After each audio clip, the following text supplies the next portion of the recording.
प्रिय शिक्षार्थियों, कक्षा 10वीं की राजनीति की पुस्तक हम सत्ता की साझेदारी अध्याय की बात कर रहे हैं।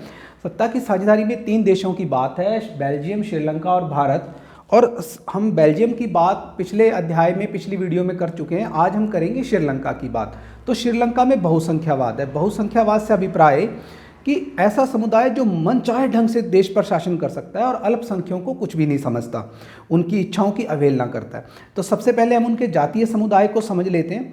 श्रीलंका का जो जातीय समुदाय है वो इस प्रकार से है। सिंहली वहाँ पे 74% है, तमिल वहाँ पर 18% है, और उनमें भी श्रीलंकाई मूल के तमिल हैं वो 13%, और भारतीय तमिल जो यानी कि भारत में जब अंग्रेज़ों का शासन था तो यहाँ के लोग बागानों में काम करने के लिए श्रीलंका में गए थे और वहीं पे बाद में होके वो रह गए।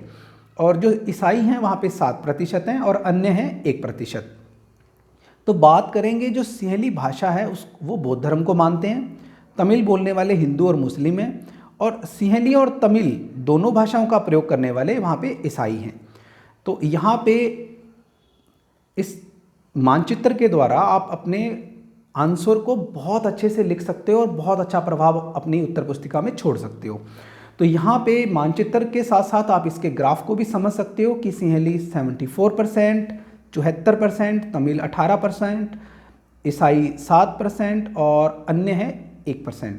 तो इस प्रकार से अगर आप ग्राफ बना के आते हो तो आपकी उत्तर पुस्तिका में आपका उत्तर बहुत ज़्यादा प्रभावी होगा, बहुत ज़्यादा अपना प्रभाव छोड़ेगा, इफेक्ट छोड़ेगा।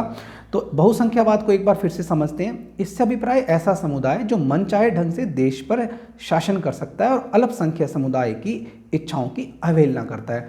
यानी कि जो कम लोग होते हैं, कमज़ोर लोग होते हैं, उनकी कहीं नहीं सुनी जाती। जो ज़्यादा पैसे वाले, ज़्यादा संख्या में ज़्यादा होते हैं, उन्हीं की ज़्यादा चलती है। ये है बहुसंख्यावाद। तो अब बात करते हैं कि आगे श्रीलंका की इस प्रकार की जो स्थिति है वो पैदा कैसे हुई। 1948 में श्रीलंका स्वतंत्र राष्ट्र बना जी। अब क्या हुआ जी कि वहाँ की जो निर्वाचित सरकार थी उसने सिंहली बहुसंख्यावाद का दबाव बना लिया। देखो 74% थे, बाकी बहुत कम थे। ये अपनी मर्जी से शासन चलाते थे, जो भी नियम बनाते थे वो दूसरों को मानना पड़ता था। ठीक है, इन्होंने क्या किया, 1956 के कानून के द्वारा जो उठाए गए प्रमुख कदम थे, 3 मुख्य इन्होंने स्टेप लिए थे जिसके कारण से श्रीलंका में हालात बिगड़ गए थे। वो 3 कारण क्या थे। पहले की बात करते हैं, सिंहली को एकमात्र राजभाषा व तमिल भाषा की उपेक्षा की। ठीक है, तो वहाँ पे देखो सिंहली भाषा बोलने वाले भी हैं, तमिल भी हैं।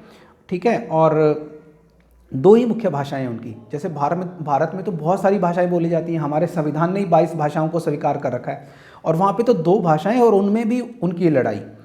ठीक है, तो हुआ क्या कि वो कहते हैं कि जो सिंहली है वो तो राजभाषा है, और दूसरे बोलने वाले को वो यूँ देखते थे, भाई ये कौन सी दुनिया से आया है, भाई दूसरे गोले से तो नहीं आ गया कहीं। तमिल बोलने वालों की वो उपेक्षा करते थे, उनका मजाक उड़ाते थे, उनका अपमान करते थे। दूसरा, बौद्ध धर्म को राज्य का संरक्षण। भाई जो हिंदू हैं, तमिल हैं, मुस्लिम हैं, ईसाई हैं, उनको कोई लेना देना नहीं है।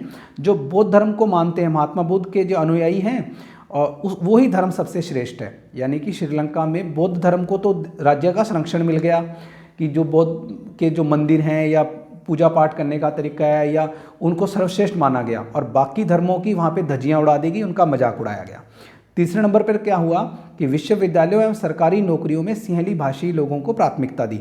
यानी कि अगर विश्वविद्यालयों में या कहीं भी कोई भी सरकारी नौकरी मिलेगी तो भैया सिंहली भाषा के लोग लगेंगे। क्यों भाई, दूसरे लोग नहीं है क्या, है ना।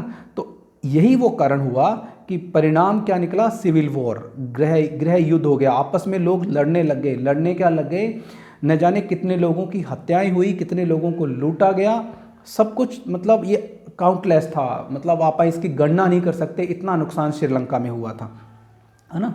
तो परिणाम क्या हुआ, पूरा का श्रीलंका आपस में लड़ भिड़ उठा और गृह युद्ध वहाँ पे बहुत बड़े लेवल पे चल पड़ा। तो 1980 के दशक में उत्तरी पूर्वी श्रीलंका में स्वतंत्र तमिल इलम सरकार बनाने की मांग लोगों ने की। तो करनी ही थी भैया, सारा कुछ तो उनको मिल रहा था, सिंहली लोगों को। तमिल लोगों को कुछ मिल ही नहीं रहा था, ना मुसलमानों को ना ईसाइयों को। तो बहुत ज़्यादा लड़ाई हुई। आगे जाके नए नए संगठन बन गए, जैसे लिट्टे का प्रभाव पूरे श्रीलंका में फैल गया कि लोग आपस में लड़ने लगे। और इस लिट्टे की लड़ाई में हमने भी अपना एक प्रधानमंत्री श्री राजीव गांधी को खो दिया था। तो बहुत बुरे हालात हो गए थे श्रीलंका में। हमने पिछली वीडियो में पढ़ा कि बेल्जियम ने किस प्रकार सत्ता की साझेदारी को समझदारी के साथ, जो उन्होंने 4 संशोधन किए उसके आधार पे कितनी अच्छी वो अपना देश चला लिया था। लेकिन श्रीलंका में जो बहुसंख्यावाद है, जातीय समुदाय है, वो भाई बहुत कठिन हो गया। अभी हालात की वर्तमान की भी बात करें तो श्रीलंका में अभी भी आज से 2-3 महीने पहले की बात करें तो वहाँ पे राजद्रोह हो गया था, लोग राष्ट्रपति भवन तक में घुस गए थे। तो ये सब इसका कारण एक ही हो रहा था कि जब वहाँ के नेता, वहाँ के लोग आपस में मिल बैठकर एक बीच बिचाव वाला रास्ता नहीं खोजेंगे तो स्थिति गृह युद्ध वाली ही बनी रहेगी। और इससे बचने का तरीका क्या है? इससे बचने का तरीका ये है कि आराम से बैठकर सभी मुद्दों पे बात की जाए और उनका हल निकाला जाए और अपने श्रीलंका के वो देश को विकसित रास्ते पे लेके आ सकते हैं, उसका विकास कर सकते हैं और पूरे विश्व में शांति का संदेश दे सकते हैं। धन्यवाद, बेस्ट ऑफ लक।